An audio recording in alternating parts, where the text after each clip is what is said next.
Bonjour Franck Riester. Bonjour Caroline Roux. Tout d'abord, une équipe de France 3 a été agressée à Dijon. C'est devenu très fréquent, Franck Riester, dans les manifestations, les insultes, les menaces, les violences physiques. Les journalistes qui couvrent l'actualité ne sont plus totalement en sécurité aujourd'hui. Alors, à part condamner naturellement ces faits, que peut dire le ministre de la Culture ?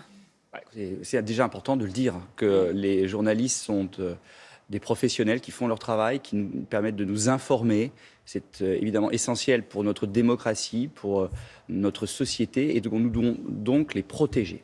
Les protéger dans le comportement qui doit être les nôtres dans n'importe quelle circonstance, et les protéger en tant que puissance publique. Et croyez-moi, pour en avoir discuté avec Christophe Castaner régulièrement, il est très attentif à la protection des journalistes. C'est pas toujours simple parce que effectivement, ils se retrouvent au cœur des événements. Et on sait bien que les journalistes prennent des risques partout, en France ou ailleurs, quand ils couvrent les événements violents. Et ça, c'est une première chose. Et puis, deuxièmement, il y a cette haine qui se tourne vers tout ce qui représente une forme de pouvoir aussi. C'est vrai pour les journalistes parce qu'ils ont le pouvoir médiatique, mais c'est vrai aussi pour les politiques, c'est vrai pour les forces de l'ordre, c'est vrai pour les représentants de l'État. Et cette problématique-là, cette dérive de notre société, c'est une grande question de société sur laquelle il faut travailler. Évidemment, qu'est-ce que vous dites, on est très concentré sur cette question. Ce que vous dites, parce que ça arrive dans une actualité où on voit des bandes rivales à Dijon qui se livrent une guérilla spectaculaire. On a vu aussi des violences en marge de manifestations, des soignants. On les a applaudis pendant des semaines, les soignants, et cette manifestation s'est mal terminée. Le monde d'après ressemble curieusement au monde d'avant. Oui, mais ça, il ne fallait pas se faire d'illusions, malheureusement. On sait bien que ce n'est pas 3 mois de confinement qui va changer radicalement le comportement de certains. Il y a de la violence dans la société, il y a des difficultés dans la cohésion sociale, il y a des criminels ou des délinquants dont il faut faire cesser les activités avec force et détermination. Et puis, mais ça se dégrade, ce climat, Franck Riester, ou pas ? Je pense qu'en tout cas, ces tensions dans la société sont toujours très présentes, oui.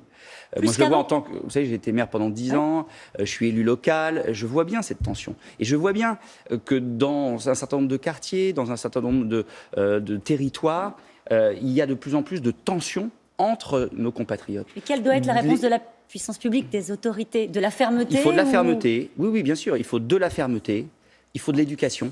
Beaucoup d'éducation.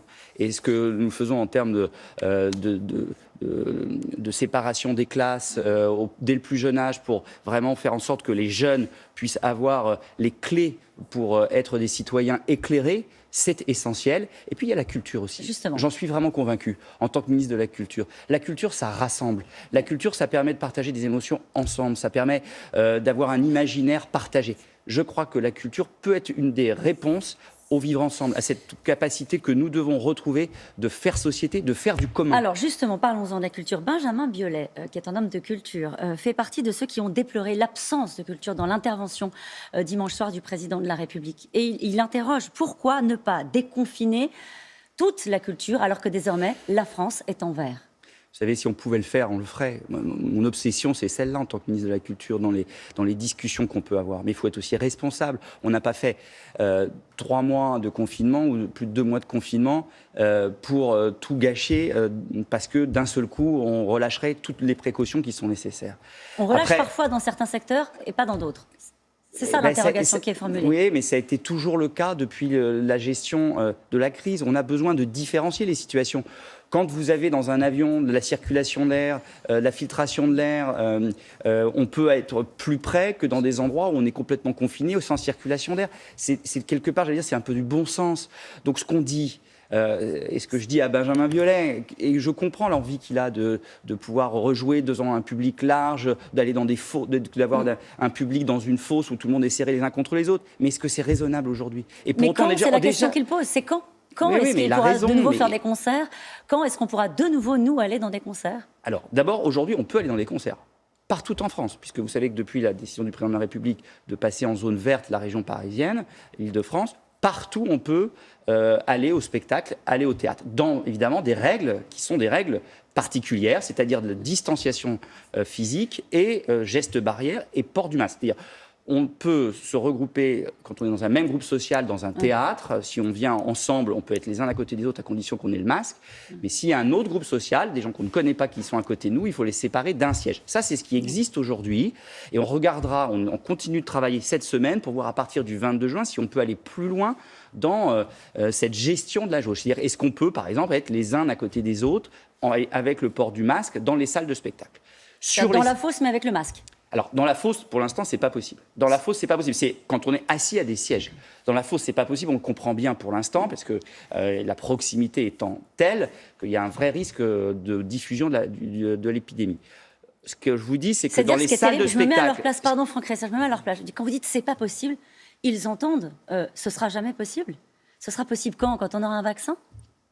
En tout cas, non, c'est pas possible aujourd'hui parce qu'on veut limiter. Non, mais c'est une question de balance entre le risque et la liberté qu'on propose à nos compatriotes.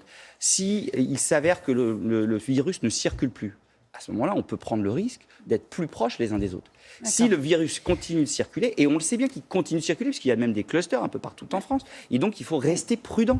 Et donc ce qu'on dit, c'est que les salles de spectacle et les salles et les théâtres, aujourd'hui, sont ouverts. Il y a des règles de normes sanitaires que j'ai rappelées qui sont applicables. On travaille pour que, comme vous savez, toutes les 3 semaines, regarder si on peut les faire évoluer. Et on verra si, à partir du 22 juin, on peut les faire évoluer. Et financièrement, l'État sera aux côtés de ces entreprises et de ces entreprises d'organisation de spectacles. Je ne vais pas vous dire tout ce qui est fait pour les salles de spectacle. Mais l'État est déjà au rendez-vous. Mais bien sûr, que ce soit pour le prêt garanti par l'État, que ce soit pour le chômage partiel, que ce soit pour le fonds de solidarité, que ce soit pour les dispositifs spécifiques du Centre national de la musique qu'on a créé début d'année 2020 et qu'on a renforcé de 50 millions d'euros. On est mobilisé avec les salles de spectacle et aussi de cinéma, puisque vous savez qu'à partir de lundi, Caroline Roux, les salles de cinéma vont pouvoir rouvrir. Est-ce que vous attendez une affluence dans les salles de cinéma ? Oui, je pense qu'il y a une vraie attente. Les gens sont frustrés depuis plusieurs semaines de ne pas avoir été dans les salles de cinéma. Ils vont pouvoir y retourner à partir de lundi, avec des règles aussi sanitaires à respecter. Alors, un peu différentes que dans les salles de spectacle, c'est-à-dire qu'il n'y aura pas plus de 50% de jauge possible pour les salles de cinéma. Le même principe de groupe social séparé par un siège. Là, pour le coup, parce que souvent les sièges sont plus espacés et les gens mangent aussi parfois au cinéma, il n'y aura peut-être pas le port du masque obligatoire. À quoi va ressembler la fête de la musique dans ces conditions ? Écoutez, la fête de la musique, d'abord, elle va contribuer à célébrer la musique. Les Français ont eu besoin de la musique pour le confinement, ça leur a fait tenir, il faut célébrer la musique. Et donc ça veut dire quoi ? C'est des spectacles dans un certain nombre de villes, dans un certain nombre de salles qui seront possibles. C'est dans la rue ? Dans la rue, ça sera possible que s'il y a une organisation. En fait, le principe, c'est de dire... Parce que, juste par rapport aux manifestations, on avait entendu le ministre de l'Intérieur dire que l'émotion devait l'emporter sur les règles juridiques. Est-ce que la fête, la nécessité de célébrer la musique va l'emporter sur les règles juridiques ? Ce qu'on dit, c'est qu'il faut être raisonnable. On ne va pas faire la fête de la musique comme d'habitude. On comprend bien qu'on ne va pas se retrouver tous dans les rues, comme je vous disais tout à l'heure, dans une fosse de salle de spectacle. On ne va pas être les uns sur les autres dans la rue. Donc on dit simplement... la fête de la musique, on pourra la faire à partir du moment, dans l'espace public, à partir du moment où elle est organisée. C'est-à-dire qu'il y a quelqu'un qui veille à ce que les normes sanitaires soient respectées. C'est vrai dans les salles, c'est vrai sur l'espace public, et c'est vrai aussi dans les cafés-restaurants. On demande de la responsabilité à chaque Française et à chaque Français. On peut profiter de la musique sans prendre des risques inutiles. Les organisations d'événements sur la voie publique doivent faire l'autorisation, faire preuve d'une autorisation préfectorale. Dans les cafés-restaurants, si à partir du moment où vous avez un joueur de musique qui est un artiste qui fait une représentation dans le café ou dans le restaurant, il faut s'assurer qu'il n'y ait pas d'attroupement à l'extérieur. Et on déconseille de l'organiser s'il risque d'avoir un attroupement à l'extérieur. C'est du bon sens là aussi et de la responsabilité qui est nécessaire. Juste le fait qu'il n'y ait pas eu de culture dans l'intervention du président de la République, ça ne veut pas dire que la culture ne sera pas une urgence dans le monde d'après ? Mais c'est une urgence du monde d'aujourd'hui. On a été très mobilisés, ultra mobilisés pour être à côté de ce secteur de la culture et des arts qui a été touché de plein fouet par cette crise. Et on sera bien sûr dans les semaines, les mois et les années qui viennent parce que la culture et les arts sont essentiels à nos vies. Merci beaucoup, Merci Franck Riester.